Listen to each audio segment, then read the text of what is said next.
Sinuportahan ni Direk Daryl Yap ang naging palabang komento ng anak ni Miss Ai de las Alas na si Sofia sa shared post ni Chloe San Jose. Ayon sa post ni Direk Daryl ay isali naman daw siya sa away ni Sofia at ni Chloe dahil anya matapang din naman umano siya. Tanong pa ni Direk Daryl ay ano daw bang dapat ika-offend ni Chloe sa sinabi ni Miss Ai na girlfriend pa lang siya ni Carlos Yulo. Ano daw bang gusto niyang itawag sa kanya? Treasurer? Sali niyo naman ako sa away niyo. Matapang din naman ako eh. Ano kayang kina-offend ni Goldie sa sinabi ni Mama Ai na girlfriend ka pa lang? Ano bang gusto niya? Treasurer?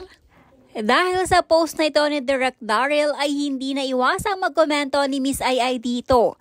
Ayon sa actress-comedian ay hindi umano kakayanin ni Chloe ang direktor at maging ang kanyang anak na si Sofia. Naku po, di kanya kaya pati ang anak ko. Naku po ulit. Unsolicited advice is still pakikialam. Parang pagbigay ng opinyon kahit di naman hinihingi.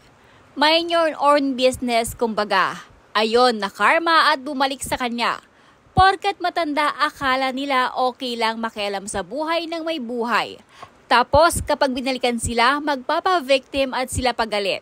Deserve mo yan ay, kaya ka iniwan. Palagi kasing baka ikaw talaga may problema. Matapang si Chloe dahil mabait si Ai. Di niya akalain mas may topak ang anak at mind you, klase anak ni Ai professional siya, aday. Pero para sa nanay mukhang di ka uurungang Chloe naman kasi. Ingat din bibig minsan. Nagsalita ng patapos si Chloe pero di niya alam baka biglang tumaob ang mundo sa kanya at kusa niyang kakainin o higupin pabalik ang mga dinudura niyang salita o binabato kay Miss Ai.